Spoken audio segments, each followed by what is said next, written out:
Un momentito. Les comparto mi pantalla. Ahí estamos.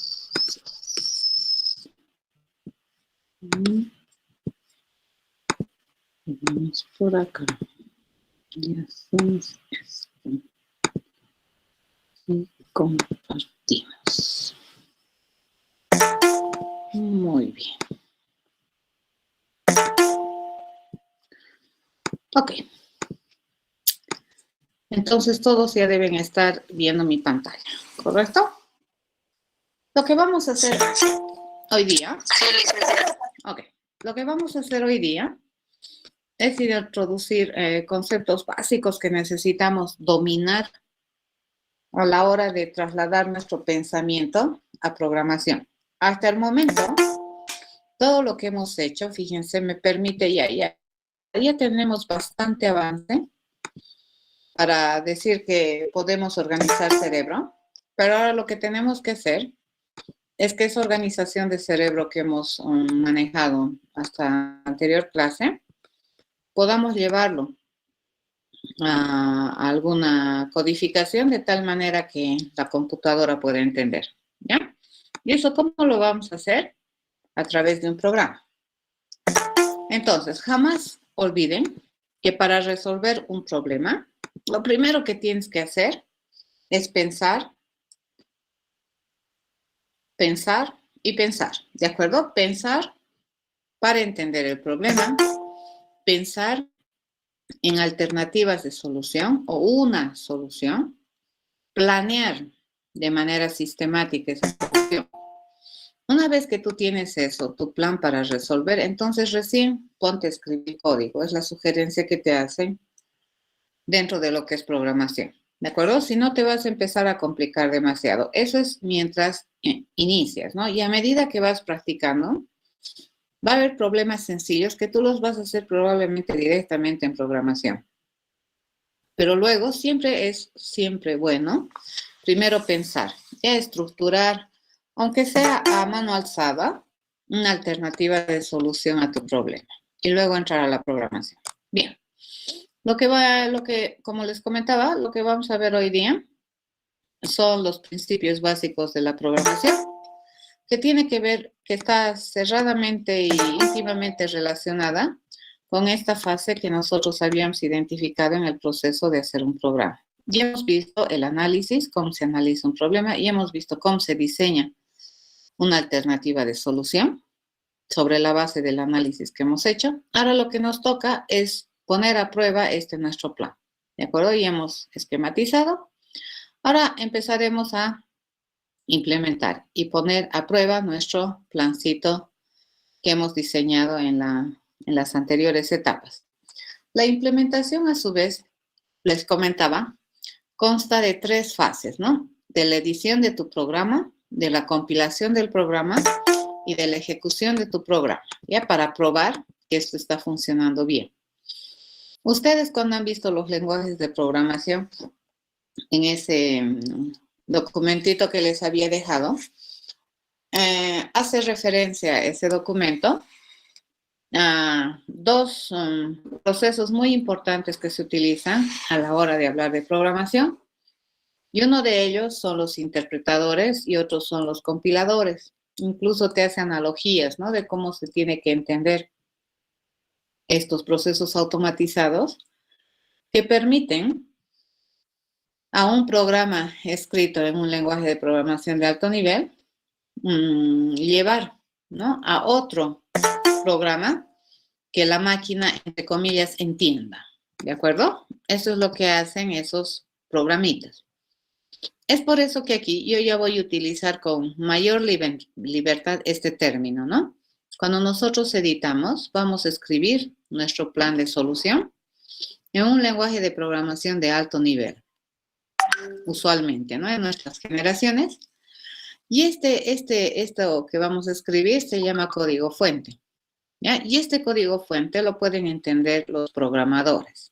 Basta que sepas algunas reglas básicas de lo que es programación, vas a poder entender de manera muy adecuada un código fuente escrito por otro programador. ¿Ya? Sin embargo, este código, así tal como está escrito, pues la máquina no la entiende, entre comillas, ¿sí? Para ello, nosotros necesitamos utilizar otros softwares que me permitan traducir mi código fuente, que el programador entiende, a un código que la máquina entienda, y ese código es lo que la máquina ejecuta. ¿De acuerdo? Entonces, entre lo que editamos, escribimos nuestro programa hasta el momento en que nosotros podemos utilizarlo, probarlo, pues tenemos que hacer esta fase de compilación. Nos vamos a entretener entonces en esta fase el día de hoy. Pero para poder implementar necesitamos conocer algunos conceptos básicos que van a estar relacionados, fíjense, con todo lo que hemos hecho en las dos anteriores fases. A ver, vamos a hacer un recorrido bien rapidito, ¿no? Cuando habíamos hecho el análisis, fíjense, todo lo que hemos hecho en análisis y diseño, en la implementación, va a tener harta semántica, ¿ya? Cuando hemos analizado, por ejemplo, y hemos preguntado, ¿qué me están pidiendo hacer? ¿Correcto? Nosotros decíamos calcular el área conjunta de esos 3 cuadrados, por ejemplo, ¿no? En este caso, fíjense, para la hora de implementación, incluso para la hora de desarrollar un plan para el diseño, ¿por qué es importante responder a esta pregunta? Porque nosotros podemos identificar una acción que me están pidiendo hacer para resolver el problema, y de ahí nosotros vamos a sacar un nombre, ¿ya? Entonces, a este qué hacer le vamos a dar un nombre que usualmente, fíjense, tiene mucho que ver con lo que nosotros hemos descrito, ¿no? Calcular el área conjunta de los 3 cuadrados. Lo que nosotros vamos a hacer es solamente nominar, digamos, a lo que yo quiero hacer con un nombre que sea lo suficientemente significativo, como por ejemplo calcular el área, ¿ya? Esto, lo que hemos hecho en análisis, fíjense, me va a servir para implementación. Y de hecho, esto ya me ha servido para la fase de diseño, ¿ya? Siempre recuerden que el hacer siempre identifica una responsabilidad funcional. Siempre suele identificar acción, ¿ya? Y la nominación que nosotros le vamos a dar va a ser en ese mismo sentido. Fíjense, calcular área. Y el nombre debería ser significativo, ¿ya? Y siempre suele estar en verbo infinitivo, ¿no? Calcular área, preguntar, obtener, definir, suele ser así, los nombres de estas responsabilidades que en la fase de análisis ya habíamos pensado, pero no lo habíamos pensado en términos de nominación, sino lo habíamos pensado en términos de como párrafo, ¿no? ¿Ve? ¿Qué me piden hacer? Calcular el área compartida de los 3 cuadrados o conjunta de los 3 cuadrados. ¿Qué otra pregunta respondíamos en el análisis? ¿Quién es el responsable de hacerlo? Y nosotros habíamos asignado por el momento el nombre genérico robot, por el momento, ¿cierto? Porque estamos entendiendo que lo que nosotros pensamos lo debería ejecutar un ente no inteligente, pero que sí entiende, entre comillas nuevamente, un conjunto de mandatos, ya que tienen que ver mucho con lo que es la matemática. Entonces, en este caso, cuando nosotros preguntamos quién lo hace, estamos identificando un tipo, un ente que es el responsable de hacer esta responsabilidad funcional. Y siempre solemos darle un nombre, ¿ya? Entonces el nombre va a ser un nombre común, robot, y siempre va a estar en singular, no es robots, es robot, ¿de acuerdo? Por ejemplo, robot, verificador, buen nombre de un ente ejecutor. ¿Qué no es buen nombre de un ente ejecutor? Buscar, calcular, porque estos son verbos infinitivos. Estos identifican acción, en cambio, estos identifican entes que pueden tener responsabilidades. ¿Ya? Eso hemos hecho en el análisis. ¿Qué hemos hecho cuando decíamos qué resultado espero, qué datos me dan? Y esto nos hemos ayudado también con el entendimiento de la matemática. ¿Qué tendemos a hacer cuando hacemos el análisis? Tendemos a utilizar nominación para representar el dato. ¿Y cómo lo hemos manejado eso? Con nuestro conocimiento de las matemáticas y el principio de variable, ¿no ve? En matemáticas nosotros a partir de álgebra más o menos empezamos a introducir este concepto de variable para denotar algún valor que queremos calcular o que representa algo, ¿de acuerdo? Independientemente del dato preciso que represente. Esto siempre hemos hecho. Y la tendencia, fíjense, cuando analizas un problema, es que siempre sea así, ¿no? Que tú digas, a ver, yo voy a recibir, mis datos son 3 lados, no deberías decir 3, 4, 5, no. ¿Qué cosas son? 3 lados, ¿ya? ¿Y qué resultado voy a obtener? No me deberías decir, el resultado es 21.5, no. El resultado que quiero obtener es el área, ¿ya? Entonces, lo que vamos a tratar siempre de usar cuando hacemos el análisis, que me ayuda muchísimo luego a estructurar pensamiento y luego a programar, es en vez de utilizar valores, utilizar variables, ¿no? Que representan al dato. Y para nosotros poder utilizar de manera interesante, no ambigua, vamos a tratar de darle una nominación que también sea autoexplicativo y que se genere, que se constituye en una identidad de la variable. Indirectamente, si ustedes se han dado cuenta, cuando ustedes dicen, ¿no ve? Voy a recibir como datos el lado 1. Entonces, tú, porque eres inteligente y has leído el problema, ese lado 1 lo estás asociando con la representación de algún dato, ¿cierto? Y ese dato siempre va a pertenecer a algún tipo de dato. ¿Qué es el tipo de dato en este sentido? El tipo de dato te establece el conjunto de valores válidos que se supone ese nombre representa. Enteros positivos, reales positivos, cosas así. Eso también es bien importante a la hora de hacer nuestro pensamiento y lo hemos trabajado en nuestro caso como las restricciones, ¿no ve? Cuando hablábamos de restricciones hablábamos, el lado tiene que ser un entero positivo, cosas así, ¿ya? Y siempre cuando nosotros utilizamos qué resultado, qué datos, es verdad que nosotros estamos pensando en datos, pero no en datos específicos, sino estamos pensando que este nombre representativo en algún momento va a hacer referencia a algún valor.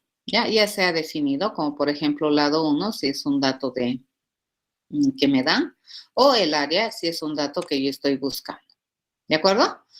Entonces, los procesos, cuando yo hago la pregunta de los procesos, eso también es bien importante. ¿Por qué? Porque te permite revivir, digamos, o buscar en tu cerebro qué es lo que tú haces tan rápido, pero que si tú quieres enseñarle a un ente no animado, pues tienes que decir, ¿de acuerdo? ¿Qué es lo que estás haciendo? Es tomar conciencia de los procesos intelectuales que tu cerebro hace para hacer alguna cosa, ¿ya? Eso es bien importante. Tienes que tener la conciencia de qué procesos tu cerebro hace para que esto se pueda traducir de tal manera que algo que no es inteligente pueda trabajar o pueda parecer un ente inteligente, ¿ya? Las restricciones del problema era lo que les decíamos, ¿no? Las restricciones del problema son también bien interesantes porque te va a permitir limitar, ¿de acuerdo? Tu problema. No es lo mismo decir, bueno, a ver, si dices, no quiero sumar 2 números, no es lo mismo sumar 2 números de 4 cifras que sumar 2 números de 100 cifras. ¿Ya? Si bien es cierto el mecanismo algorítmico de resolución es el mismo, pues nosotros tenemos que entender que cuando vamos a utilizar computadora para que resuelva los problemas, este artefacto que nosotros utilizamos como nuestro instrumento es un artefacto que tiene recursos limitados. Entonces, en la computadora para nada es lo mismo sumar 2 números que tengan 10 cifras a sumar 2 números que tengan 100 cifras. ¿De acuerdo? Entonces, cuando nosotros hacemos restricciones, es deseable que inclusive si se pudiera, en tu problema, aparte de decir que el lado es un entero positivo, tú puedas decir, ¿no? ¿Entre qué rangos de valores ese lado va a estar? Eso sería deseable, digamos. Pero a veces no lo ponemos, pero entendemos que ese valor entero positivo que yo digo está siempre restringido por la capacidad que tiene mi computadora. ¿Se entiende? Entonces, mi computadora no podemos pensar que cualquier número de cualquier cantidad de cifras yo lo voy a poder representar en un valor entero. Eso no es tan así. Y esas clases de cositas hay que aprender a la hora de intentar programar. Obviamente los lenguajes de programación tienen esto bien definido. Ya en sus manuales de referencia, te van a decir, ¿no? Qué rangos de valores te permite almacenar qué tipo de dato, pero eso también es muy importante distinguir o tener conciencia cuando estás analizando a través de las restricciones. ¿Ya? Luego, una vez que hemos definido esto, habíamos hecho un bosquejo general de alguna solución y ahí terminaba mi fase de análisis y luego habíamos ido al diseño del plan. Y aquí, este bosquejo que tú habías agarrado, pues deberías definirlo en un conjunto de pasos que son no ambiguos, que me permiten resolver la tarea que estoy queriendo resolver. ¿Ya? Este bosquejo, este enfoque que has hecho análisis, digamos, en tu fase de análisis, nos hemos dado cuenta que nosotros necesitamos escribirlo, ¿ya? Enumerarlo en un procedimiento general, no ambiguo, para resolver ese problema. ¿Y qué hemos hecho para hacer el plan? Recuerdan, para calcular el área de esos 3 cuadrados de manera conjunta, nos hemos apoyado bastante en las matemáticas. ¿Por qué? Porque las matemáticas es un lenguaje que los seres humanos manejamos con relativa propiedad desde pequeños, ¿ya? Y ustedes tienen que entender que las matemáticas prácticamente son lenguajes artificiales que me permiten representar conocimiento, información. ¿Qué es lo interesante de las matemáticas? Como les decía, es que ustedes ya las conocen en la mayoría de su notación, pero también desde el punto de vista de nuestro interés como programadores y para enseñar programación, nos interesa mucho el uso de las matemáticas porque es un lenguaje artificial, acotado, no ambiguo, ¿ya? Y eso me permite y obliga, digamos, al programador a describir su razonamiento sobre la base de cosas muy sencillas que ya hemos visto la anterior semana. ¿Qué hay que saber cuando tú haces un plan o cuando tú sistematizas ya de veras un plan de solución? Es que existe una secuencia, ¿cierto? Lógica entre las cosas que tú has determinado hacer en este tu plan.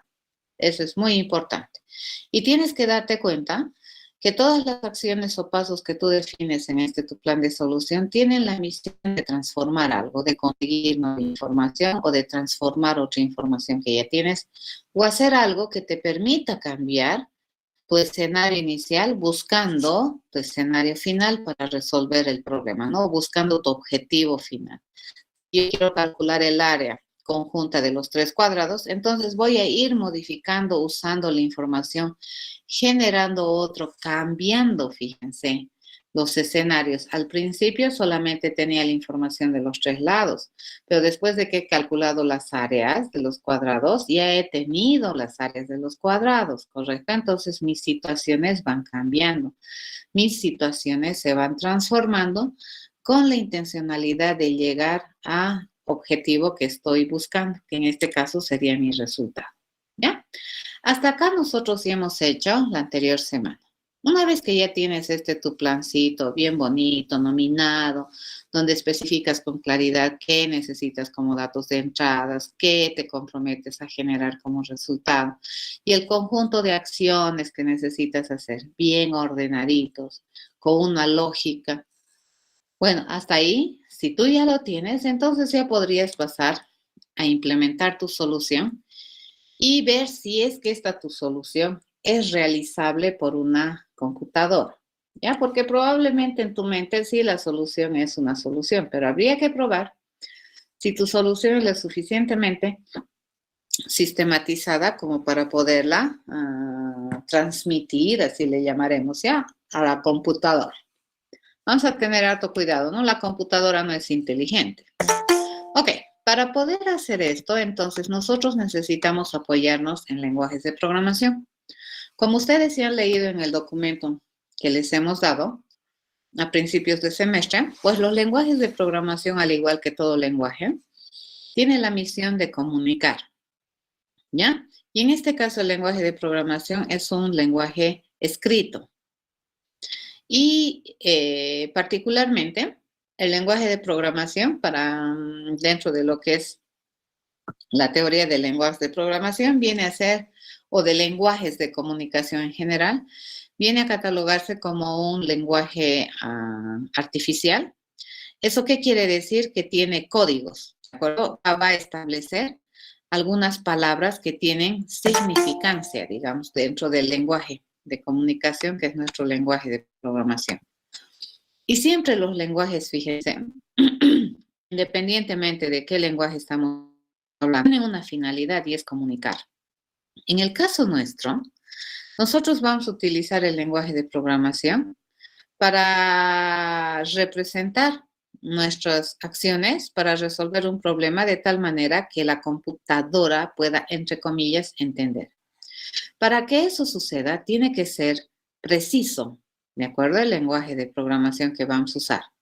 Nuestro lenguaje natural, fíjense, tiene varios accidentes para poder hacer una misma cosa de distintas maneras. La manzana es roja. Oración correcta. Es roja la manzana, ¿cierto? También es una oración correcta. En el caso del lenguaje de programación, estas estructuras sintácticas son un poco más estrictas, ¿ya? Entonces, siempre se debe, cuando tú vas a ir a aprender un lenguaje de programación, lo primero que tienes que ir a ver cuáles son las reglas de buena formación. Cuando se dice que una oración en el lenguaje o una instrucción en el lenguaje está bien escrito. Esas son reglas de formación que se denominan sintaxis. Ya todo lenguaje de programación tiene sintaxis que te dice cuando una oración tiene buena escritura. Y por otro lado, tienes que ir a ver las semánticas operacionales. Esta oración que has escrito bien significa esto, pero no significa, abiertamente y coloquialmente como en el diccionario, ¿no? Una palabra le das una significancia, no. En este caso, las oraciones que tú escribas en este lenguaje de programación van a tener una significancia operacional. ¿Eso qué quiere decir? Que cuando la computadora encuentre una oración bien escrita, esta oración la computadora la va a interpretar, la va a ejecutar bajo unas reglas bien definidas operacionales. Ya eso se llama semántica del lenguaje. De acuerdo al lenguaje que nosotros vamos a utilizar y más o menos el enfoque que estamos mirando para resolver problemas es imperativo. ¿A qué se refiere imperativo? A que nosotros vamos a representar nuestro pensamiento como un conjunto de instrucciones, ¿ya? Yo instruyo y se hace, ¿de acuerdo? Se instruye, por ejemplo, evalúa expresión y se hace la expresión. Y luego eso lo asigno a una variable y eso se hace. Eso se llama una instrucción, es imperativo. Ordeno y se hace, ordeno y se hace, ¿de acuerdo? ¿Y cómo se va a hacer? Depende de esta semántica. Ya vamos a ir un poquito explicado cada rato, vamos a hablar de estos dos términos entonces. Sintaxis son las reglas de escribir algo bien en el lenguaje de programación. Y la semántica es eso que has escrito bien, cómo se opera. ¿Ya? Y eso se opera puede ser simple, puede ser más complicado, eso va a depender de qué estructuras estamos utilizando. ¿Ya? En el caso del lenguaje que estamos utilizando para probar que el pensamiento es realizable, este lenguaje de programación que estamos utilizando es estáticamente tipado. ¿Qué significa? Que cuando nosotros utilizamos cualquier recurso que vaya a representar un dato, necesitamos explicitar qué tipo de información esa variable representa. Ya eso se llama estáticamente tipado. Hay lenguajes que no necesitas hacer eso. Pero en el lenguaje que vamos a ver como ejemplo de que nuestro cerebro funciona, entonces sí necesitamos decirle de manera explícita qué tipo de información representa alguna variable que nosotros ya hayamos identificado. Fíjense, desde la fase de análisis estamos buscando eso. Y eso nos va a servir harto a la hora de programar. ¿De acuerdo? Por otro lado, los lenguajes de programación nos van a brindar un conjunto de estructuras que tienen la misión de representar algún procesamiento humano, ¿de acuerdo? Cómo nosotros procesamos las cosas, usualmente nos van a dar, ¿no?, una estructura que ya está bien definida en el lenguaje de programación para representar ese tipo de pensamiento, ¿ya? Entonces, vamos a ir viendo poco a poco estas estructuras que me permiten representar pensamiento humano. Vamos a empezar con las más básicas, ¿ya? Ahora, por un lado. Por otro lado, los lenguajes de programación siempre responden a algún paradigma de programación o algún enfoque de programación específico. En el caso particular nuestro, vamos a utilizar un enfoque orientado al objeto, donde nosotros decimos que cualquier cosa que vayamos a resolver, cualquier funcionalidad que vayamos a hacer, siempre debería pertenecer a un ente responsable de ejecutar, ¿ya? Y ese famoso ente responsable de ejecutar es un objeto, ¿de acuerdo? Y nosotros ya hemos estado trabajando desde la fase de análisis en este tema. Hemos dicho que nos piden hacer calcular el área compartida o conjunta de los 3 cuadrados. ¿Quién debería hacerlo? Un robot. Entonces ahí fíjense, nosotros ya estamos tomando conciencia de que hay un ente que debería ser el responsable de asumir esa funcionalidad, ¿ya? Y nosotros le vamos a decir cómo debería ser la funcionalidad, ¿de acuerdo? Eso. Como les adelantaba, el enfoque que vamos a utilizar es la programación orientada al objeto. Y dentro de este paradigma de programación, un concepto que nosotros tenemos que entender muy bien es qué es el objeto, ¿ya? Se dice que es un paradigma porque este paradigma define un conjunto de conceptos, terminología, ¿ya? Puedes encontrar métodos, digamos, para desarrollar soluciones en programación orientada a objetos. Hay metodologías, hay técnicas, hay tecnología, por ejemplo, lenguajes de programación, que te dan soporte a este enfoque, ¿ya? O a este paradigma. Dicho eso, ¿por qué se llama, repito, la programación orientada al objeto así? Porque el objeto es un ente muy importante dentro de la concepción de la solución de problemas. En este paradigma de programación, no se concibe que un procedimiento funcional, digamos, un proceso esté en el aire, ¿no? Sin que la responsabilidad se le asigne a un objeto específico. Por lo tanto, a ver, lo que hoy día vamos a intentar entender, ustedes entender, yo intentar explicarles lo mejor que pueda, son los conceptos básicos que me permitan implementar, ¿ya? Nuestra solución que hasta ahora ya hemos diseñado en términos del paradigma orientado a objetos. Para eso tenemos que entender estos conceptos, ¿no? Objeto, clase, variable, expresión, instrucción y método. Hasta aquí, estas dos más o menos ya saben, solamente que ahora las vamos a precisar, ya no desde el punto de vista matemático, sino lo vamos a precisar desde el punto de vista de la programación. Pero ya medio camino ya tienen avanzado acá, ¿de acuerdo? Entonces, esto y esto, vamos a ver cómo encaja, digamos, dentro de lo que hemos estado haciendo. Bien, dentro del mundo de la programación orientada a objetos, el objeto es el concepto más importante, les decía, porque en este paradigma, los programadores tenemos que tomar la conciencia de que cualquier problema que vaya a resolverse, siempre va a haber un ente, un objeto, que va a ser el responsable de resolver. Y entonces, cuando nosotros programemos un procedimiento para resolver un problema, ese conjunto o ese procedimiento siempre debe estar asignado a un tipo de objeto, que en el futuro me va a generar un objeto que va a ser el que me va a ejecutar, ¿ya? Entonces, los objetos en este sentido, por definición, lo que hacen es modelar objetos del mundo real, ¿ya? En este caso, tú eres el programador y el que te va a modelar es el robot, ¿de acuerdo? A la hora de llevar a programa, el robot jugaría tu rol, digamos. ¿Quién es el responsable de resolver el problema? Yo como programador, pero como yo no puedo entrar a la computadora, entonces mi yo alterno va a ser el robot. Entonces, ese robot que es mi yo va a ser el responsable de llevar a cabo el plan que yo he pensado y que he escrito y que he descrito y que ese robot va a entender, ¿ya? Pero algún robot, un objetito de esa clase robot me lo va a ejecutar. Entonces, los objetos dentro del paradigma orientado a objetos vienen a ser los entes ejecutores. Son los que se responsabilizan de realmente ejecutar el plan. ¿Ya? Se dice que estos tipos de datos, o porque los objetos son datos abstractos, empiezan a vivir en tiempo de ejecución. ¿De acuerdo? Eso es muy importante. Entonces, el saber hacer algo es atribución de un objeto. El hacer algo es atribución de un objeto. En tiempo de ejecución, el objeto es el que existe. Ya por eso se dice que es una unidad de ejecución. Ok, si nosotros tuviéramos varios objetos en mi programa, realmente para cada objeto yo tengo que hacer, tengo que programar cada objeto. Depende, ¿no?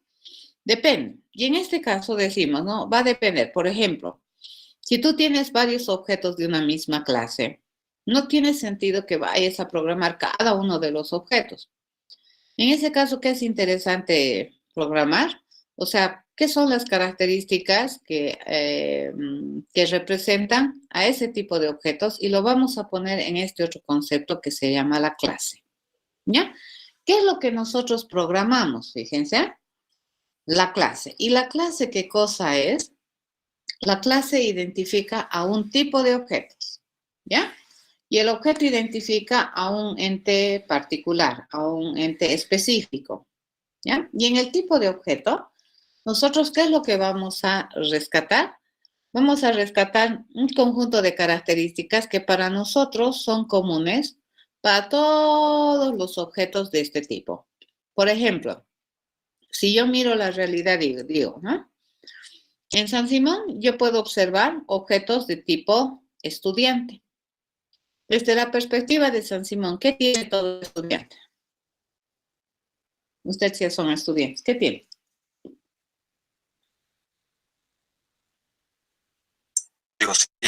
Ajá. ¿Qué más? Matricular.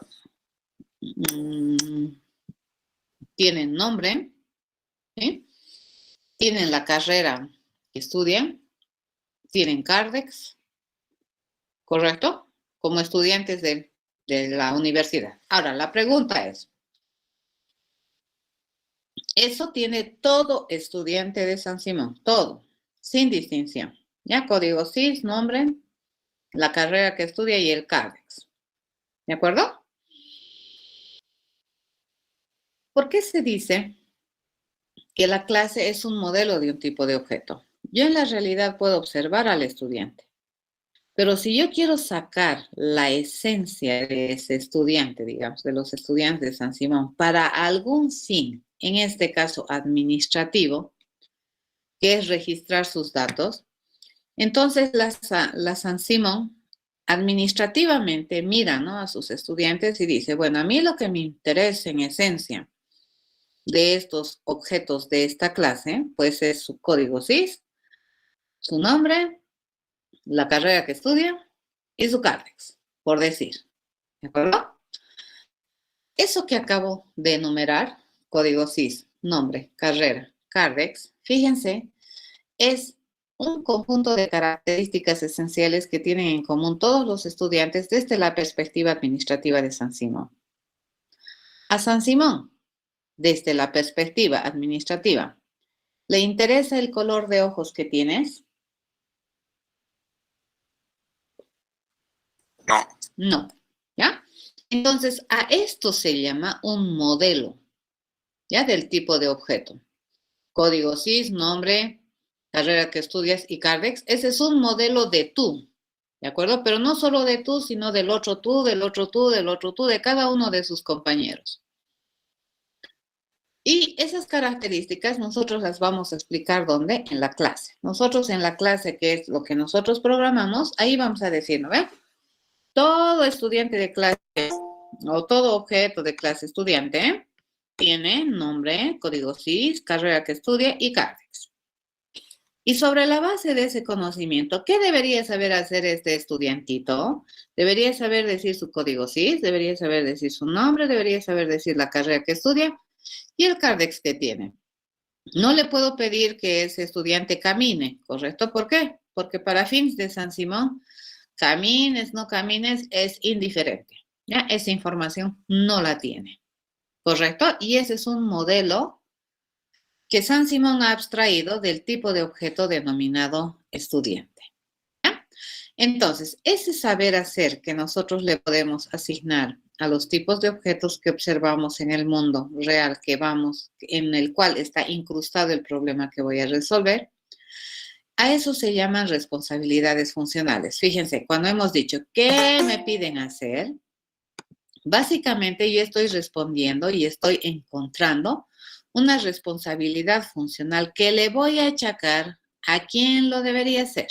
¿De acuerdo? Entonces, cuando digo, ¿quién lo debería hacer? Un objeto de clase robot. Entonces, ¿qué estoy tratando de modelar? Un tipo de objeto que es el robot. ¿Y qué es lo que yo voy a programar? El robot. ¿De acuerdo? Eso voy a programar. Para que luego en tiempo de ejecución yo pueda instanciar, pueda generar un ejemplar particular de esa clase que me permita probar que el pensamiento funcionaba bien. ¿Está bien? Entonces, esto vamos a ir afianzando todo el semestre, ¿ya? Pero a ver, por definición, ¿qué viene a ser una clase? Una clase es un modelo, es una abstracción, es una representación. Es una representación simplificada de un tipo de objeto del mundo real. ¿Por qué digo simplificada? Es el ejemplo del estudiante. Lo vuelvo a repetir. Yo miro en Saint-Simon y veo objetos de clase estudiante. Y de manera simplificada voy a agarrar un modelo, una representación de ese tipo de objetos. Y mi manera simplificada va a estar siempre condicionada a para qué lo quiero modelar a ese tipo de objeto, ¿cierto? Si es administrativo, desde la perspectiva administrativa me interesa tu código CIS, tu nombre, tu carrera que estudias y tu carrera. Listo. Esa es una representación, un modelo simplificado, fíjense, de ese tipo de objeto para algún fin. ¿Estamos de acuerdo? Los objetos del mundo real suelen ser más complejos, pero en programación y en cualquier cosa que nosotros hacemos en informática o en software, básicamente lo que hacemos son agarrar representaciones. Ya, tú dices, ¿no? Yo estoy en el WebSys, ¿es verdad?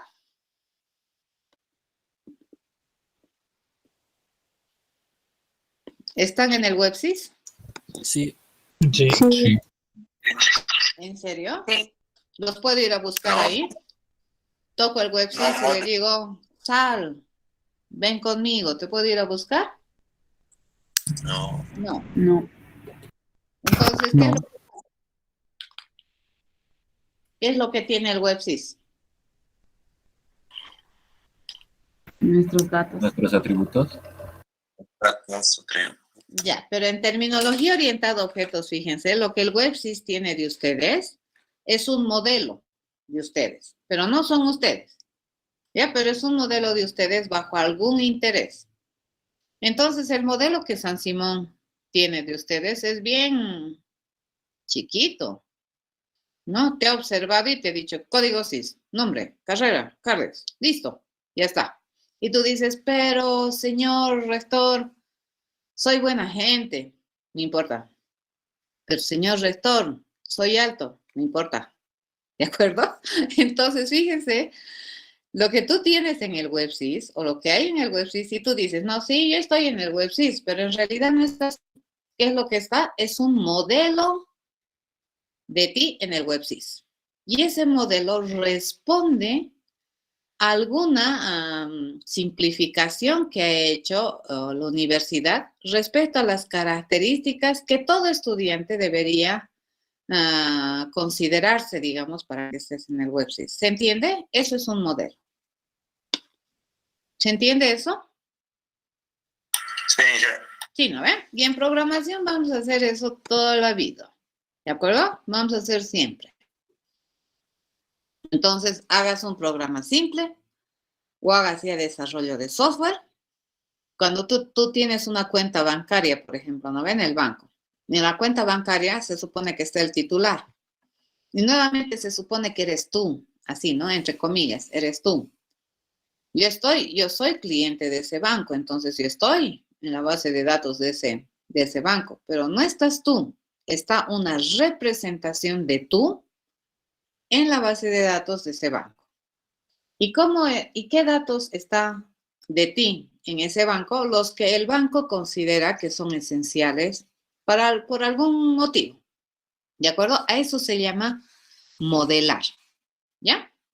Listo. Una vez que me entienden eso, estamos felices. Entonces, la clase, ¿qué hace? Modela a un tipo de objetos. ¿Ya? Diciendo, a ver, todo estudiante tiene código SIS, nombre, carrera y CARDEX. ¿Y qué debería saber hacer con esa información? Todo estudiante de San Simón, yo debería poder ir a buscar, por ejemplo, un estudiante por su nombre, debería poder saber su código SIS, debería poder saber su CARDEX y la carrera. Pero yo no puedo saber el color de ojos porque a San Simón no le interesa, simple. ¿Lo ven? Entonces, esa característica que en la realidad tú tienes, pues San Simón no la ha considerado esencial. Y por eso es que el modelo que agarramos es simplificado de la realidad. Ahora, eso es la clase. Ahora, yo tengo acá un estudiante, por ejemplo, si yo agarro a Carlos, Arturo, Terán, Claros, si agarramos a Carlos, fíjense, ese ya es un objeto particular, pero en San Simón es Carlos, Arturo, Terán, Claros. Tu código SIS, Carlos. Rápido, Carlos, rápido. Carlos, ¿sigues ahí? ¿Le dictó? Escribí en el chat, está más fácil. Ok. Rápido, pero rápido. Fíjense, un objeto particular de la clase estudiante tiene como nombre Carlos, Arturo, Terán, Claros. Tiene como código SIS 2022-032-28. Tiene como carrera, Carlos, tu carrera, Ingeniería de Sistemas. Y tiene como CARDEX, Carlos, tu CARDEX. No evito eso. Tiene como CARDEX vacío. ¿De acuerdo? Su CARDEX está vacío. ¿Sí? ¿Estamos de acuerdo? Pero tiene CARDEX. Ahorita tiene CARDEX, Carlos. Solamente que no tiene información en el CARDEX. Pero fíjense, para todos los efectos, ese es el objeto particular de la clase estudiante.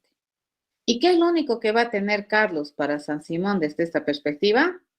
Su nombre, que es Carlos Arturo Terán Claros, su código SIS, que es 2022-032-28, su carrera, que es Ingeniería de Sistemas, y su CARDEX, que es un CARDEX por el momento vacío.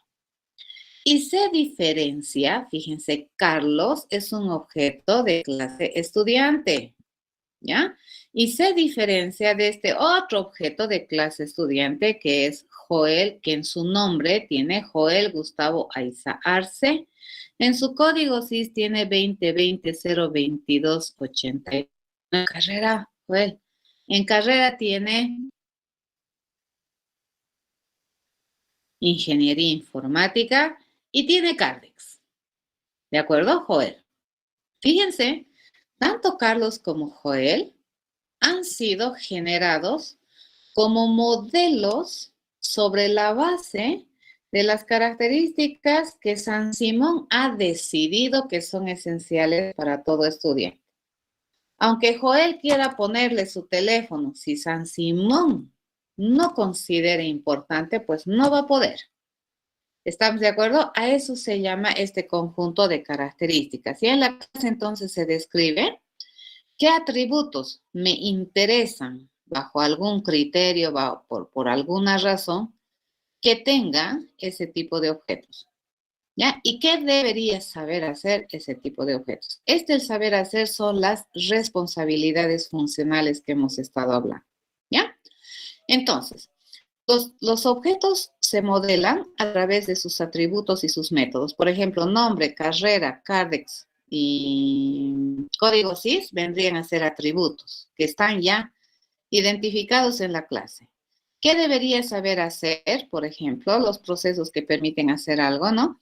El qué hacer, qué responsabilidades tiene, debería saber decir su código SIS, debería saber decir su nombre, debería saber decir su carrera y su CARDEX. ¿De acuerdo? No más. Color de ojos no le puedo preguntar a ese objeto, ¿ya? Porque no es importante. Entonces, ese conjunto de características que consideramos que son esenciales para describir a esta clase, a ese tipo de objeto, se pone en la clase. ¿Y el objeto para qué sirve? Para modelar a Joel, para modelar a Carlos, ¿ya? Pero Joel y Carlos están hechos o están construidos o están pensados sobre la base de una clase, ¿ya? Que en este caso sería el estudiante. Vamos a ir aprendiendo esas cosas, ¿ya? ¿Cómo es posible que nosotros los programadores podamos resolver problemas del mundo real? Gracias a esto, gracias a que nosotros podemos ver el mundo real y podemos abstraer, podemos modelar, podemos simplificar, podemos jalar las cosas que me interesan de ese mundo real para resolver un problema. Porque si no sería imposible, ¿cierto? Si quisiéramos representar el mundo real tal cual es prácticamente imposible, porque el nivel de complejidad que tienen los objetos en el mundo real es pues elevadísimo. Entonces, nosotros, ¿qué hacemos? Representamos, generamos un modelo bajo conveniencia, ¿de acuerdo? Por eso les decía, ¿no ve? Para San Simón ustedes son esos 4 atributos, pero si supongamos tienen su pareja, su novia, novio, qué sé yo, para tu novia no vas a hacer código CIS, nombre, carrera, CARDEX, no, ¿de acuerdo? Vas a tener otras cualidades que probablemente van a resaltar. ¿Estamos de acuerdo? Entonces, la perspectiva con la que tú observas la realidad te la va a dar el problema que quieres resolver. Y esa perspectiva, fíjense, está limitada por esta cosa que nosotros nos preguntamos. ¿Qué restricciones? ¿De acuerdo? Cuando nosotros hablamos de las restricciones del problema que estamos queriendo resolver, eso me está limitando mi observación. En el caso, lo que les decía, ¿no ve? Para San Simón, tú eres código CIS, nombre, CARDEX, carrera. Ese es desde la perspectiva administrativa sansimoniana. Si nosotros quisiéramos modelar desde la perspectiva, digamos, académica de San Simón, probablemente nos interesa tu código CIS, tu nombre, tus estrategias de estudio, ¿de acuerdo? Tu rendimiento académico, de pronto eso nos va a interesar. Fíjense, eso depende, ¿no es cierto?, de cómo observas y qué observas, para qué observas. Estas cualidades que tú vas a definir aquí van a depender mucho, ya, del problema que quieras resolver. ¿Cómo se modela una clase? Vamos a utilizar 2 tipos de lenguajes en programación orientada a objetos. Uno que es el lenguaje de programación en sí, y vamos a utilizar otro lenguaje que es más o menos un lenguaje gráfico. Ya, este es un lenguaje gráfico que me permite modelar. Lo primero que en programación orientada a objetos se hace es modelar y ver, ¿no?, el mundo que quieres resolver e identificar los tipos de objetos que se deberían responsabilizar de resolver el problema. Y además deberías identificar, ¿no? Este tipo de objetos se responsabiliza de hacer esto. Este otro tipo de objetos tiene que saber hacer esto, ¿ya? Por ejemplo, las organizaciones son interesantemente diseñadas como entes expertos. Por ejemplo, si tú eres estudiante, ¿no? Tú estudiante, ¿qué vas a ir? Vas a ir a la caja y vas a charlar con un cajero. Y este cajero tiene que saber hacer transacciones financieras. Te tiene que permitir a saber hacer transacciones financieras. Tú vienes, le pides al cajero, quiero hacer esto, el cajero te lo hace y te genera un resultado. ¿De acuerdo? Entonces, los tipos de objetos, fíjense, se van a diferenciar entre sí. Uno, por las cosas que tiene y otro por lo que sabe hacer, por las experticias que tiene. ¿Ya? Y los problemas en el futuro se van a dar cuenta, los vamos a resolver probablemente con la participación de más de un tipo de objetos. Sin ir lejos, la comunidad universitaria se conforma de 3 tipos, ¿no?, de personas. Los estudiantes, los docentes y los administrativos. Esos 3 entes trabajando así, de manera conjunta, desarrollando sus experticias, digamos, hacen de la institución. En el ámbito universitario, fíjense, los estudiantes son entes de muy alto nivel de responsabilidad. Ustedes como estudiantes tienen la misión de estudiar, ¿ya? Y tienen autonomía de estudiar. No tienen que estar esperando que el docente les diga, Estito estudiando. No. Tú puedes estudiar, adelantar y lo que tú quieras. Y esa es una cualidad de un estudiante en la universidad en general. Ya no solo aquí, todo el mundo. ¿De acuerdo? Entonces, este modelo gráfico vamos a utilizar más o menos es así. Ya es como un rectangulito que tiene 3 partes. Ya la primera parte para el nombre de la clase, para identificar el nombre del tipo de objeto, que usualmente es nombre común y en singular. La parte del medio de esta cajita va a estar destinada para identificar qué atributos o propiedades atribuibles le estamos asignando o consideramos que son esenciales para modelar este tipo de objetos. Y en la parte baja de la cajita vamos a tener todas las cosas que debería saber hacer o las responsabilidades funcionales que este objeto o este tipo de objetos debería saber hacer. Por ejemplo, en nuestro robotcito, el nombre sería el robot. Y aquí, ¿qué tengo que responder? ¿Qué tiene todo robot? ¿Y qué sabe hacer todo robot? Ya, entonces, estas preguntas hay que responder, ¿no? A ver, ¿cuál es el nombre de la clase? Por ejemplo, robot. Y para saber qué atributos tiene, es bueno preguntarnos, ¿no? ¿Y qué tiene? Y con lo que tiene, ¿qué sabe hacer? Así, van a tener harto cuidado con esto, ¿ya? El estudiante tiene código SIS, nombre, carrera y CARDEX. Por lo tanto, ¿qué sabe hacer ese estudiante? Dar su nombre, dar su código SIS, decir qué carrera estudia y probablemente mostrarte su CARDEX.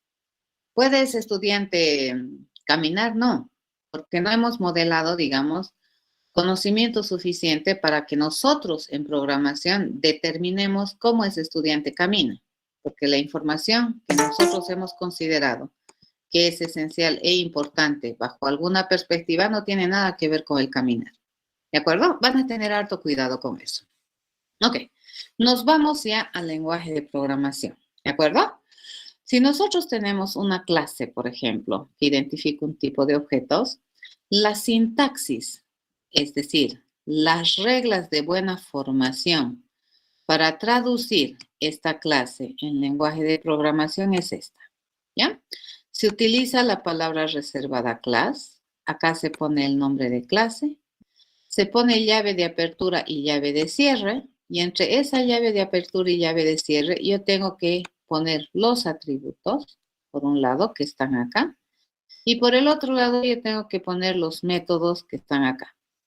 ¿Un tipo de objeto puede tener más de un método? Sí, puede tener más de un método, ¿ya? Porque es una responsabilidad funcional. Los seres humanos somos entes altamente modulares, ¿no? Entonces sabemos caminar, hablar, respirar, comer, qué sé yo, correr, oír, olfatear, mirar, ver, ¿de acuerdo? Y para cada una de esas cualidades existe una responsabilidad funcional asociada. Entonces, no es nada extraño que un tipo de objeto sepa hacer más de una cosa, ¿ya? Con la información que tiene aquí. Es completamente válido, ¿ya? Entonces, así se traduce. Semánticamente, fíjense, si es que esto nosotros escribimos en lenguaje de programación y este es traducido para que la computadora, a un lenguaje que la computadora entienda, la computadora, ¿qué es lo que va a hacer? Y eso hace a través de instrucciones, ¿no es cierto? Lo que va a hacer es reservar este nombre de clase como un identificador de la clase y en un espacio va a identificar estos como los atributos que deben tener todos los objetos de esta clase y en otro espacio va a definir que estas son las sabidurías que tienen los objetos de este tipo o de esta clase. Ya, entonces va a tener como una tablita más o menos, ¿no? En la que dice, esto tiene, esto debería tener y esto debería saber hacer todo objeto de esta clase. Eso es lo que hace, ¿ya? Bien. Esto de la clase, fíjense, es una abstracción y acá la estoy poniendo. ¿Por qué? Porque la clase es la que se programa. No estoy poniendo al objeto porque el objeto ocurre cuando se ejecuta. ¿De acuerdo? El objeto es una unidad de ejecución, o sea que al objeto no le programamos. Yo no programo al objeto particular Joel ni al objeto particular Carlos. ¿Qué voy a programar? Al tipo de objeto estudiante. ¿Ya? Eso voy a programar. Pero cuando yo ejecute, probablemente para que todo tenga sentido, yo voy a necesitar construir un objeto particular que se haga responsable de la ejecución. ¿Ya? Entonces, la clase viene a ser nuestro ente de programación. Esta parte lo vamos a hacer bastante rápida, ¿ya?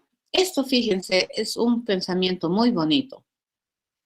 Dice, una abstracción es también una simplificación de la realidad. Esto lo dice Donald Knuth. Este señor es un referente muy importante en nuestra área de formación, creador de libros.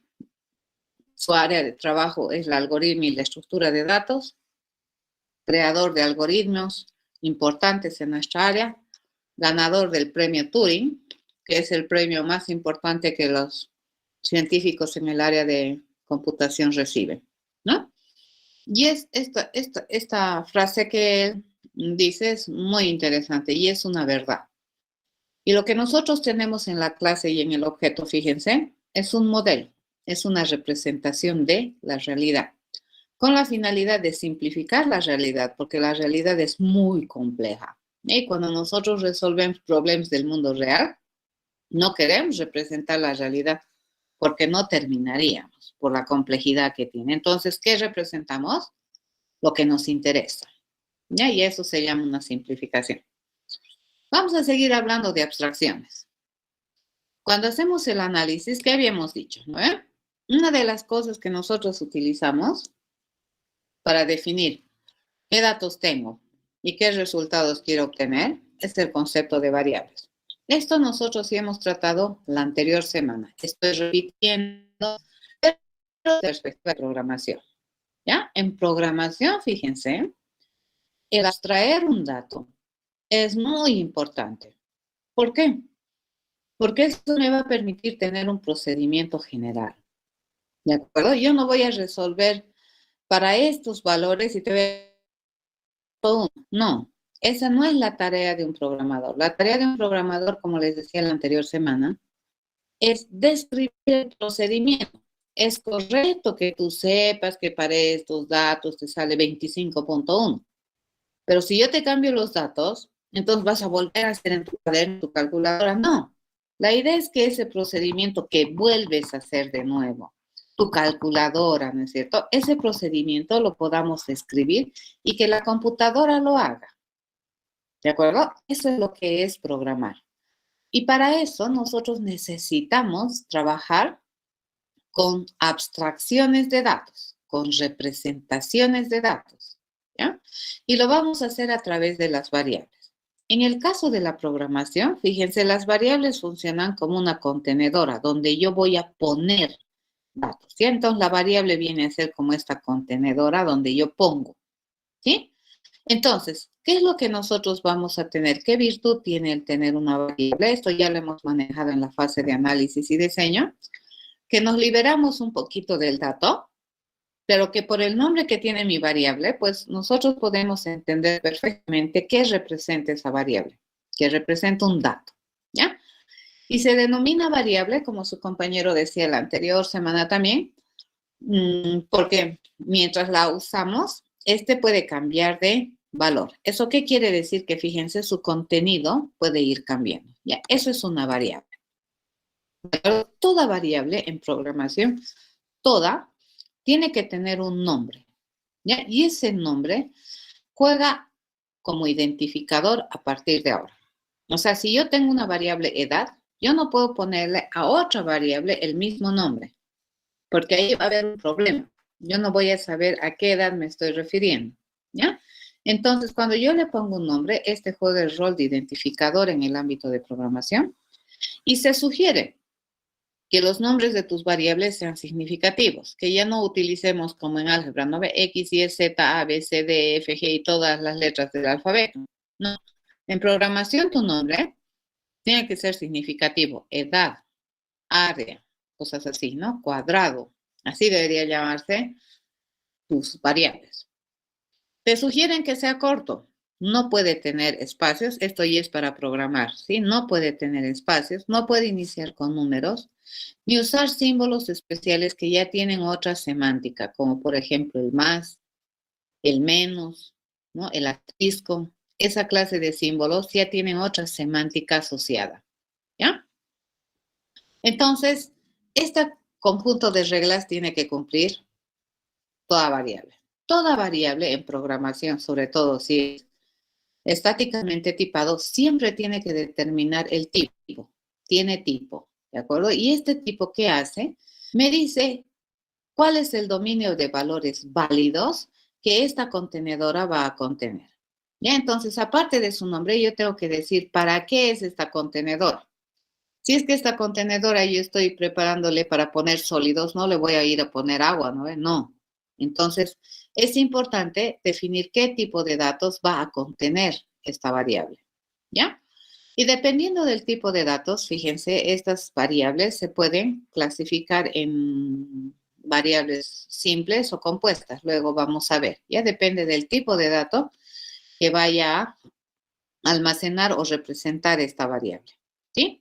Siempre se tiene que especificar el tipo en esta clase de lenguajes de programación estáticamente tipados porque tiene una relación directa con lo que es el uso del recurso de la computadora. Estas variables que nosotros vamos a utilizar en tiempo de programación, cuando estamos programando, eso va a ir a utilizar o va a ir a usar un lugar físico en la memoria. ¿Y cuánto espacio físico me van a dar en la memoria? Eso va a depender de qué tipo de dato quieres guardar en la contenedora, chiquito, grande, eso va a depender. ¿De acuerdo? Por esa razón es importante que toda variable siempre tú pienses en que representa algún tipo de información. Por otro lado, en programación, fíjense, se tiene que tener así claro, nítido como el agua, que cuando nosotros trabajamos con variables también estamos haciendo referencia o tenemos que estar conscientes del contenido, ¿ya? El nombre de la variable es lo que hace referencia a esta contenedora. El tipo de la variable te dice qué va a contener y el contenido es lo que yo pongo acá en la variable. Por eso les digo, la variable es como una suerte de contenedora en programación, ¿ya?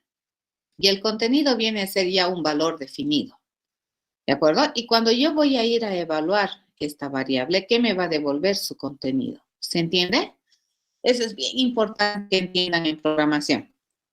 Si yo voy a ir a evaluar una variable, me va a devolver el contenido que en ese momento tiene. ¿De acuerdo? Sí. Eso, ¿ya? Bien importante en programación, es lo que entiendo, ¿ya? Probablemente en matemáticas no es tan así, pero en programación es así. Las variables ocupan lugares físicos en la computadora. Imaginemos que esto es una metáfora, ¿no ve? De la memoria. Puedes poner hartas cosas en la memoria. Entonces, cuando tú usas una variable en programación, tu variable se va a poner en algún lugar de la memoria. ¿De acuerdo? ¿Y cómo vas a hacer referencia a este lugar de la memoria? Con el nombre de la variable. Por eso se te dice que no sea significativo. ¿Ah? ¿Y cuánto tiempo o cuánto espacio va a utilizar, digamos, en tu armario, que es la metáfora de la memoria? Va a depender del tipo de información que tu contenedora vaya a contener. Puede ser más grande, puede utilizar más de uno. Eso va a depender de qué tipo de contenido vas a pretender almacenar en esta variable. ¿De acuerdo? Entonces, resumamos. Las variables, ¿para qué sirven? Para representar datos, ¿ya? Deben tener nombre, tipo, ¿ya? Tienes que tener conciencia de que tiene contenido y de que ocupa un lugar físico en la computadora, ¿ya? El tipo es importante en la variable porque dependiendo del tipo que tú definas para esa variable, el contenido se va a validar si es que se puede o no se puede poner un dato en la variable, ¿ya? Porque si yo determino que es de tipo entero, entonces no le voy a poder poner un real, por ejemplo. Por un lado. Y por otro lado, el tipo también influye en la cantidad de lugar físico que en la memoria de tu computadora este dato va a utilizar, ya a través de una variable. Se llama variable porque las variables, fíjense, cuando yo programo, una variable puede vivir tanto tiempo como yo las requiera. ¿Ya? Entonces, las variables habían tenido tiempo de vida.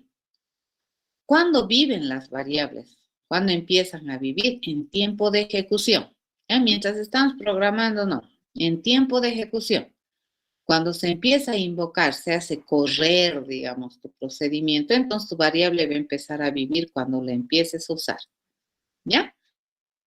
Periodo de vida, fíjense, esta tu variable puede ir cambiando de contenidos en distintos tipos. A eso se llama variable. Si yo puedo cambiarle el contenido, ¿sí?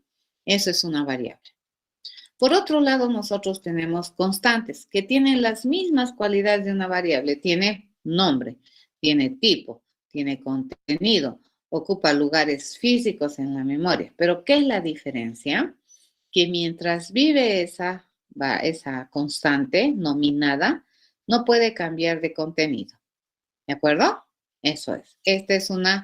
Por ejemplo, esta es una constante nominada. ¿Se acuerdan que hace 2 clases me decían que es una constante y que es una constante nominada y no nominada? Esta es una nominada. Porque fíjense, va a utilizar una contenedorita que se llama pi, que va a guardar un valor real y su contenido siempre es 31416, 314, todo el tiempo que vive. ¿Ya? Cuando yo quiero utilizar este valor, voy a decir pi y me va a devolver el valor. ¿Estamos de acuerdo? Entonces, esta es una contenedora de tipo constante. ¿Ya? El 3 así solito no es una contenedora. Ya el 3 va a ocupar directamente un lugar en la memoria si es que quieres almacenarlo. Si no, no. ¿Ya? Eso. Pero si lo quieres almacenar, siempre tiene que estar en una contenedora. Dime. Una pregunta, no sé si me equivoco.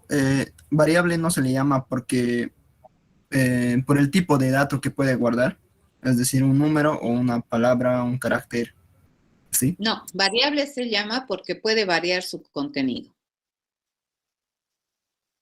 Ya. Por eso se llama variable, ¿ya? Porque es modificable mientras vive. Ya yo puedo, al principio, por ejemplo, puedo decir que mi variable no tiene contenido, luego lo defino con 5, y luego por alguna razón le cambio ese contenido con 10, y luego le cambio con -7. Eso se puede cuando yo tengo una contenedora que es variable.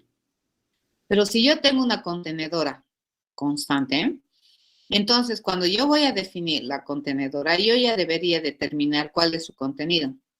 Y en este tiempo yo le pido el contenido es ese. Acá sigue siendo ese, acá sigue siendo ese y acá sigue siendo eso. Es más, no me permite redefinir, recargar con otro contenido una constante. Ya, esta es una contenedora constante. Si yo quiero guardar una constante en la computadora, digamos, ¿cómo se guarda en memoria? Se guarda a través de una contenedora. Así el 3 solito no le puedo guardar, ¿entienden? Tengo que ponerlo en una contenedora.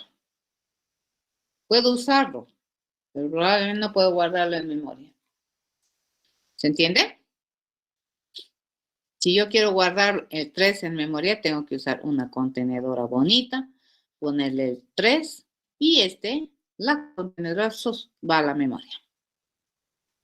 ¿Estamos de acuerdo?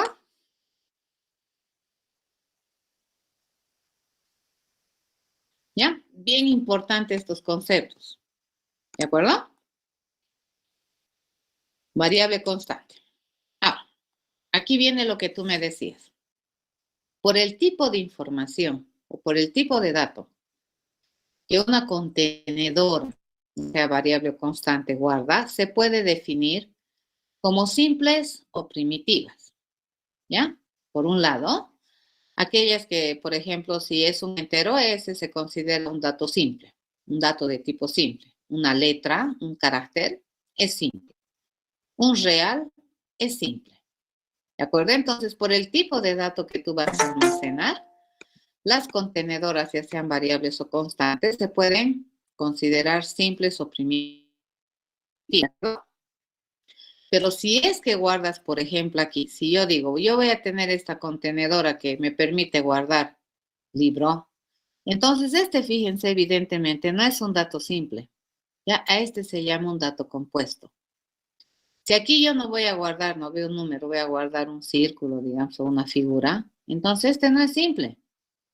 ¿Ya? Es un conjunto a su vez de datos. También es un conjunto de datos.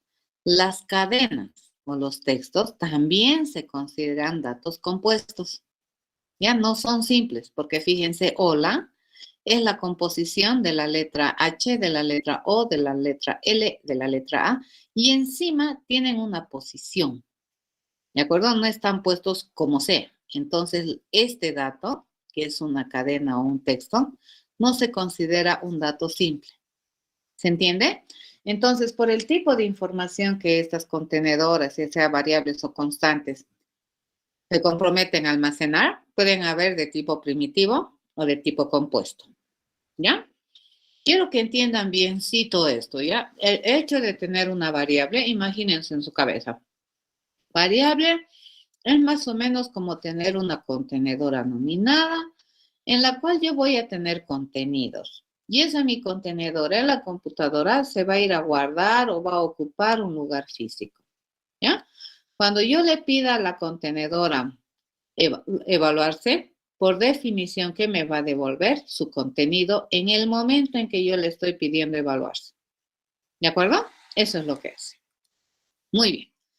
Entonces, ¿dónde utilizamos variables? Fíjense, nosotros utilizamos variables en todo, para definir qué datos tengo, para definir qué resultados espero, para identificar las incógnitas parciales, para identificar los atributos. Por ejemplo, el nombre es una variable, ¿ya? Que por el lugar donde está es una variable que atribuye una propiedad a un estudiante. El código SIS es un atributo, en realidad es una variable también, ¿ya? El Cardex es también una variable, pero el Cardex, fíjense, ya no es una variable simple, es una variable compuesta. ¿Por qué? Porque el Cardex es una composición de información.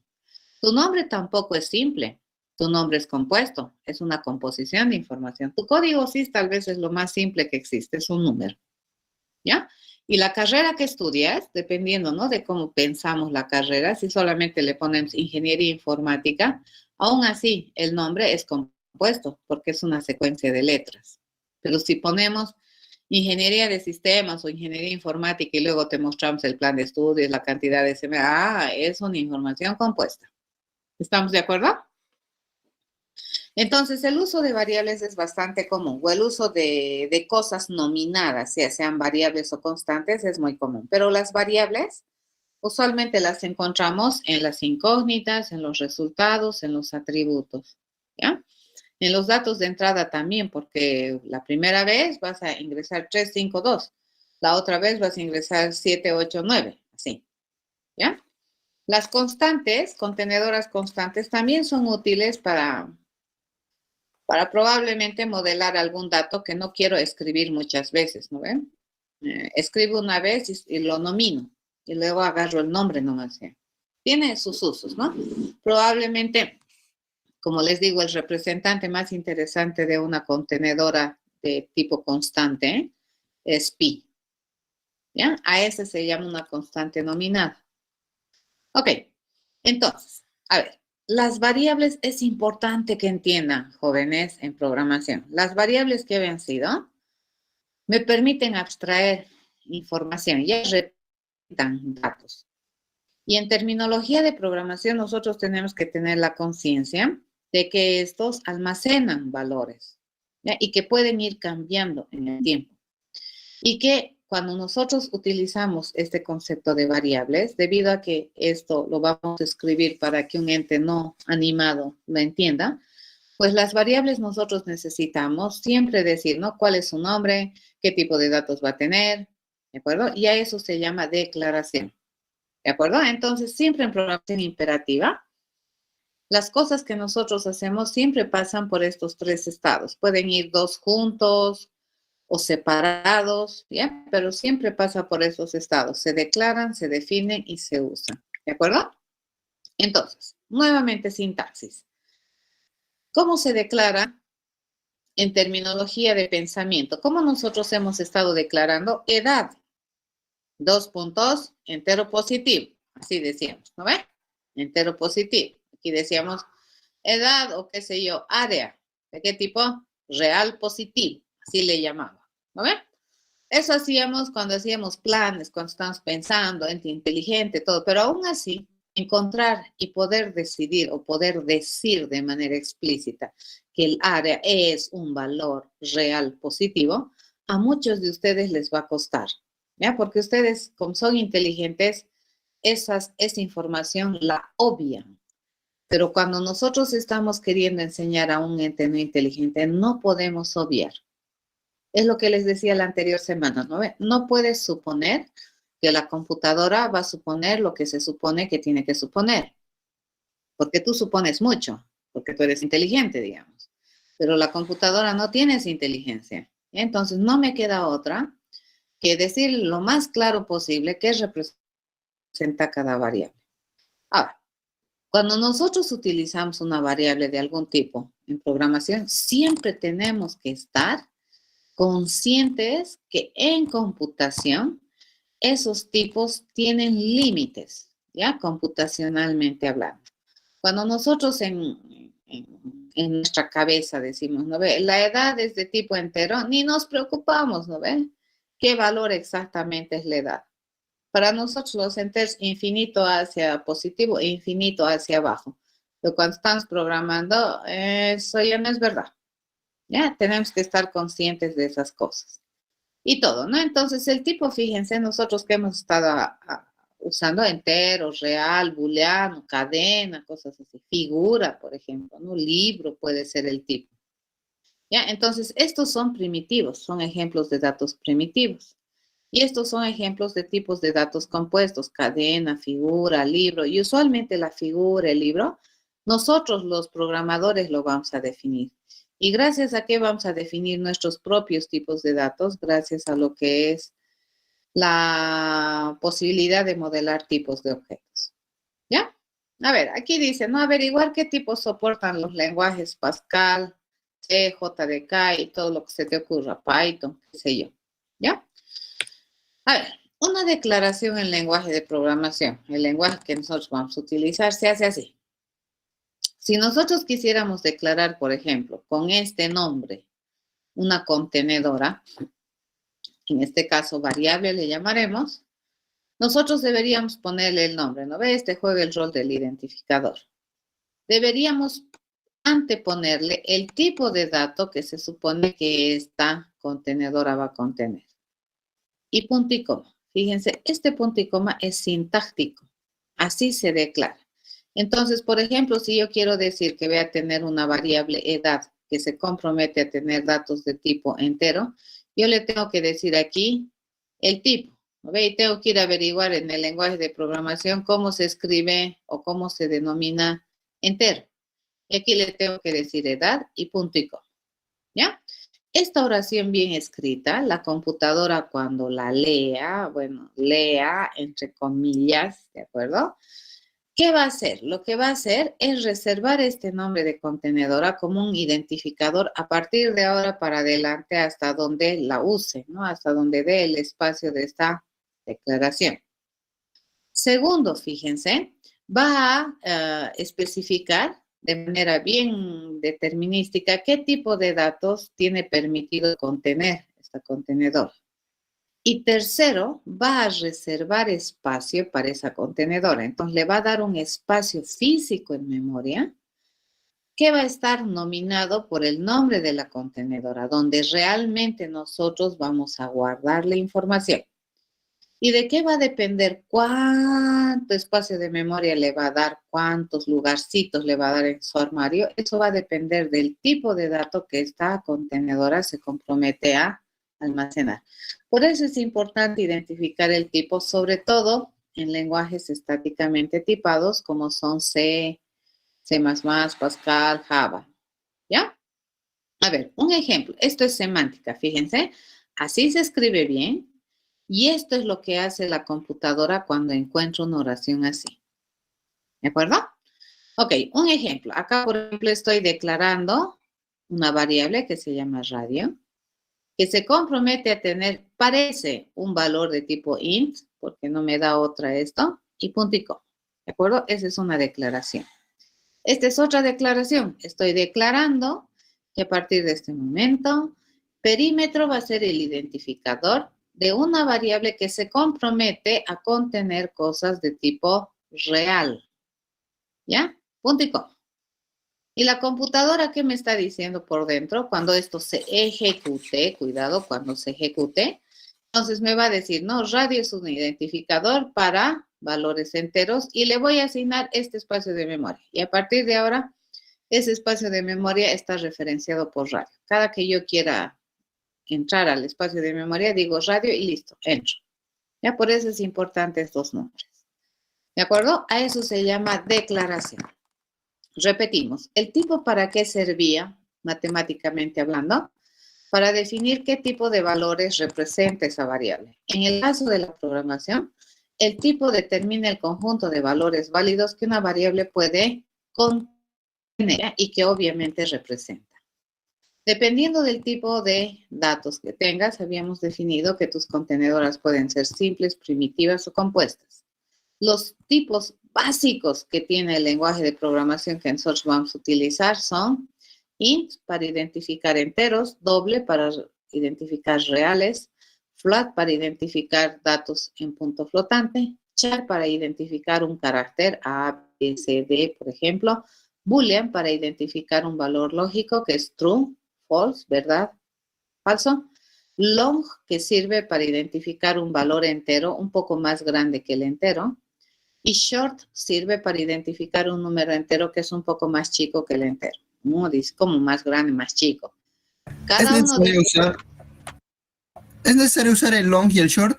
Perdón por interrumpir.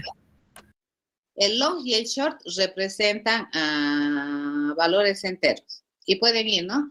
Long, int, short, int, entero, largo. O sea, el entero solamente puede almacenar una cantidad limitada de valores. Ya tiene rangos de representación el entero. Tú no puedes ponerle, por ejemplo, en una variable entera, un número de 30 cifras. No puedes.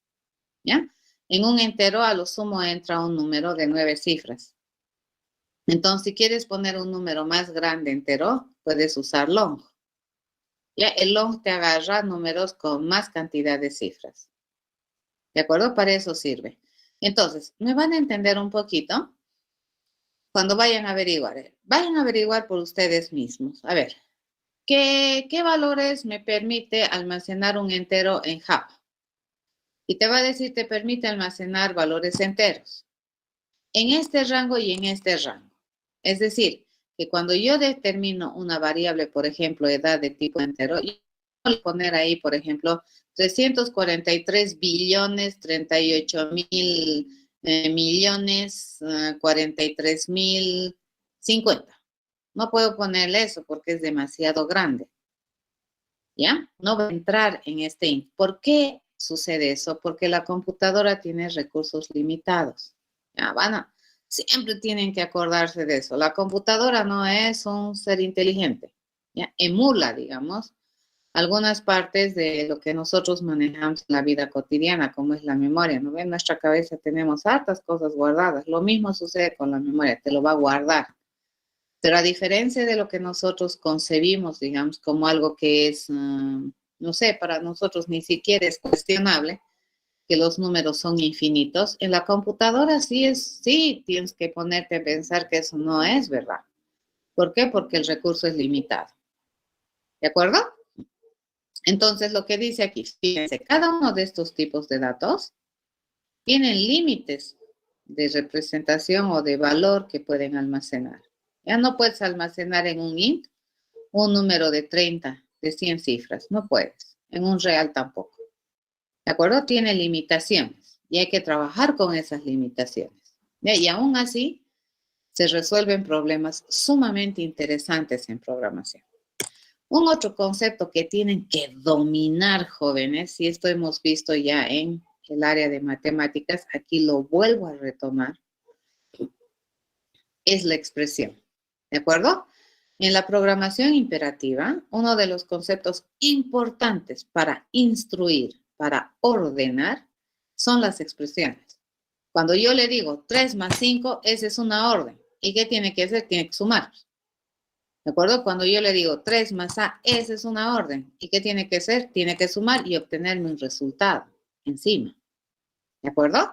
Entonces, las expresiones, fíjense, van a ser una de las cosas más básicas que se utiliza en la programación imperativa, que me permite obtener resultados. Ya las expresiones habíamos ya definido la anterior semana, son todo aquello que se puede evaluar y me genera un resultado. ¿Ya? Y ese resultado siempre, siempre, siempre está asociado a un tipo. Ahora sí, entendemos mejor el tipo, ¿de acuerdo? Resulta que estas expresiones tampoco no ve, yo puedo agarrar dos números de 100 cifras, sumarlos y ya está, y pensar, ¿no ve? Que un número está en un int y el otro número está en un int, eso yo ya no puedo suponer, porque en un int no entra número de 100 cifras. Eso ya no es verdad. Entonces, esas expresiones, fíjense, su tipo del dato que me van a generar estas expresiones van a depender también del tipo de dato que componen a la expresión. Esto ya hemos visto la anterior semana. Estoy reforzando, ¿cierto? Estoy reforzando. La expresión conocida como tal en el mundo de las matemáticas, concepto fundamental a la hora de hacer programación imperativa. ¿Ya? ¿Por qué? Porque esto se utiliza para poder transformar datos y encontrar nuevos datos. ¿Ya? La expresión importante. Ok, entonces, otra cosa que vayan a averiguar, a ver, ¿qué operadores básicos tiene JDK, C, Pascal? Vayan a curiosear, ¿ya? Porque aquí, fíjense, nosotros decimos expresión, operador, expresión. Entonces, ¿qué operadores habrá, no? ¿Y cómo opera? Entero, real, si yo quiero real, ¿cómo hace? Eso tienes que ir a aprender cuando vas a ir a aprender un lenguaje de programación. Porque cuando nosotros utilizamos, por ejemplo, 3 dividido entre 5 o 5 dividido entre 2, ¿cuánto es?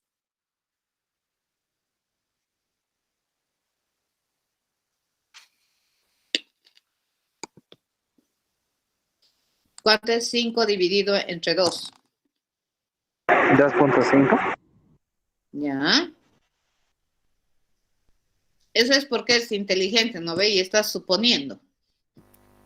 En programación, les cuento, en los lenguajes de programación, eso no necesariamente es verdad. ¿Ya? Si yo utilizo 5/2, probablemente no te va a responder 2.5. ¿Y eso por qué? Es porque como no supone, no hace una representación rápida, digamos, de que esa no te va a generar un resultado entero, pues las operaciones siempre tienen una definición. Entonces vayan a averiguar qué operadores básicos proveen los lenguajes y cómo funcionan, para que luego no les dé sorpresas, ¿no ve? Tú juras que te va a calcular 2.5 y a veces no funciona y tú dices, ¿por qué? Y resulta que todo tiene una explicación. ¿Y es por qué? Porque nosotros vamos a agarrar lenguajes de programación que trabajan en ámbitos con capacidades limitadas. Ya las computadoras tienen recursos limitados. Bien. Otro concepto importante en la programación imperativa es la instrucción. La instrucción, como su nombre dice, instruye y se hace. ¿Ya? Yo te doy una instrucción y tú lo haces. Y la computadora, ¿qué es lo que va a hacer? Va a leer tu instrucción y la va a ejecutar tal cual su semántica operacional esté indicada. Por eso las semánticas operacionales son importantes. La semántica operacional te dice cómo se tiene que entender esta frase y la computadora va a seguir esa semántica operacional. ¿Ya? Eso es. Entonces, una instrucción que hace representa, ¿no?, un paso lógico en tu plan de solución. Representa una acción en tu plan de solución. Y dentro de la programación imperativa, una instrucción es también concepto muy importante porque instruye, ¿no? Y estas instrucciones siempre tienen semánticas operacionales asociadas y la computadora va a ejecutar esa instrucción acorde a esa semántica operacional asociada. ¿Ya? ¿Qué instrucción ya hemos visto también la anterior semana? Pero en términos matemáticos es la copia, ¿cierto? La asignación. La asignación es la instrucción más simple funcional que existe en la programación imperativa, que no por eso es menos poderosa, muy poderosa, ¿de acuerdo? Y te permite definir el contenido de una contenedora. Yo tengo el nombre de mi contenedora y puedo definir el contenido de una contenedora a través de una instrucción de asignación, ¿ya? Entonces, básicamente, La sintaxis de una instrucción de asignación es esta, ¿no? Te dice, por este lado el nombre de la contenedora, a este lado la expresión, y el operador igual, como ya hemos estado utilizando. ¿De acuerdo? ¿Y cuál es su semántica operacional? Fíjense, va a evaluar la expresión. Resultado lo va a asignar en la contenedora, como contenido de la contenedora. ¿Qué tienen que tener harto cuidado en la instrucción de asignación? Es que tanto el tipo de la contenedora como el tipo de la expresión tienen que ser consistentes, ¿no? Y eso se llama semántica de tipos. ¿De acuerdo? Entonces, yo no puedo ponerle una expresión que me genere un valor de tipo cadena en una contenedora donde estoy esperando guardar un entero. A eso se refiere. ¿De acuerdo? Entonces, por ejemplo, acá. Yo tengo que radio se compromete a ser una contenedora que me va a almacenar enteros. Perímetro se compromete a ser una contenedora que me va a almacenar reales. Entonces, yo puedo asignar 10 en radio. Ponerle como contenido 10 en radio. Y ponerle como contenido el resultado de esta expresión en perímetro. Es completamente válido. ¿Ya? Entonces, a eso se llama asignación. ¿Ya? Entonces, aquí yo estoy asignando, fíjense. Y también estoy usando, porque aquí yo ya estoy usando la variable radio. Y aquí estoy usando la contenedora nominada constante pi. ¿Ya? Eso. Ok. Tarea. Anótense. Vayan a averiguar qué es MAT en el mundo javero, qué funcionalidades tiene y cómo se usa. ¿Ya? Porque probablemente nuestra estructuración de cerebro se ha basado bastante en las matemáticas.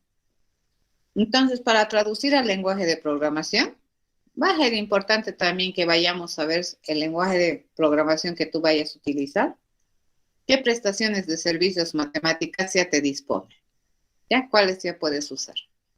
¿De acuerdo? Quedaremos aquí, jóvenes. Se fue la hora y media. Las preguntas que están ya en los 3 quiz, los 3 lo hacemos. Sí, tienen tiempo perentorio para responder esos quizzes. ¿De acuerdo? O sea, creo que termina ya este viernes o el sábado para que responda. El primer quiz el sábado termina. Sí, cuidado que Y me el digan. próximo es el 25. Ya. Cuidado que vengan a decir. ¿Tenemos que hacer los 2 intentos? No, depende de ti. No es obligatorio hacer los 2 intentos. Puedes hacer un intento y obtener tu nota y ya está. No es obligatorio, pero tienen 2 intentos para este examen. O para esos quizzes, ¿no? Pero no es obligatorio hacer los 2. Depende de ustedes. ¿Ya? Dicen, Bien. solamente tenemos que averiguar, ¿no? ¿Verdad? De MAT. Sí. Averiguar. La próxima clase, chicos, a partir de ahora agárrense de sus asientos, porque vamos a empezar a hacer todo el proceso, ¿no? Termino de hacer esta parte de programación y vamos a hacer ya ejercicios de principio a fin. ¿Sabes? Y no nos va a alcanzar probablemente una clase para terminar. Entonces voy a empezar a volar. ¿De acuerdo?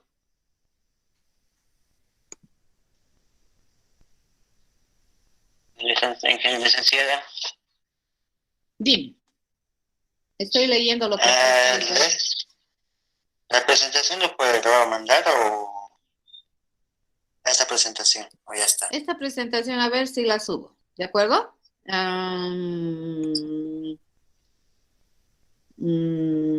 Porque todavía me falta 17. Voy a revisar qué viene enseguida y se los puedo subir. Porque creo que en esta presentación está toda la información de lo que les he dicho que vayan a averiguar. Pues vayan a averiguar, pues, jóvenes. ¿De acuerdo? Está bien. Araceli, voy a chequear ya qué ha pasado, pero ¿le dijiste continuar, Araceli? Sí, licenciada, y me volví a salir el mismo error. Ya. Voy a chequear ya qué ha pasado, pero de todas maneras me imagino que ha guardado lo que has hecho. Esperemos. Está bien, licenciada. Ok. Dice, Dime. A mí me pasó algo parecido, ya le comenté por privado. En el primer quiz que al primer intento me votó, ni siquiera pude hacer nada. Sí, algo En el raro segundo, le está pasando, no sé si es la conexión de internet, no sé, pero ya me estoy quejando lo suficientemente harto al responsable de la administración de Moodle y lo estamos teniendo rebotando, porque les cuento que esta plataforma Moodle es realmente muy poderosa para hacer muchas cosas, pero también, a ver, tal vez el servidor en el cual está hosteado está teniendo fallas, no tengo idea. Ya, pero estamos tratando junto con el administrador del Moodle a nivel universitario, siempre le estamos dando retroalimentación de los errores que se está generando, que este semestre es el primero que está generando, les cuento. Miren que ya van 4 semestres, quinto semestre que estoy usando Moodle, y este es el primero que está generando tantos errores. Ahora no sabemos si es que, por lo menos los docentes, si es problemas de conectividad o tal vez se pierde la conexión, algo está pasando, ¿no? Entonces le estamos dando esas retroalimentaciones al responsable de la administración de Moodle. Es rarísimo que esté pasando eso porque los anteriores semestres hemos tomado exámenes en Moodle sin ningún problema, ¿no? Y 300 personas al mismo tiempo dando examen y no teníamos problemas. Sí, puede salir, Joel. Ve, van a disculpar, me he excedido. Así que nos vemos. Por favor, Inge, es que también tengo el mismo problema en el primer quiz, igual me apareció error a mí al tratar de resolverlo. ¿En el segundo intento? En el primero. ¿Tienes otro intento más, Liz? Sí, más bien tengo otro intento más, ya me estaba asustando. Sí. ¿Ya? Disculpe, ingeniera. Está bien, gracias, Inge. Díganme. Si en los dos saliera error, tendríamos que comunicarnos con usted, ¿verdad? Sí, me avisas para ver qué está pasando. Ya voy a tratar de revisar los quizzes así individualmente y si ha guardado o no. Ahorita, a ver, me voy a anotar el de Araceli. Araceli, ¿no? Voy a tratar de chequeártelo. Me dice tu segundo intento, ¿no? Ok. ¿El segundo quiz o el segundo intento, Araceli? El segundo quiz. Ya. Voy a ir a ver si es que ha guardado tus respuestas. ¿De acuerdo? Gracias, licenciada. ¿Ya? Eso. el mío también le hice, no se olvide. Chévere. El mío también, por favor, Inge. El tuyo, Liz. Ya, pero Liz tienes otra opción más, ¿no? De responder. ¿De acuerdo? Liz, Karen. Richard.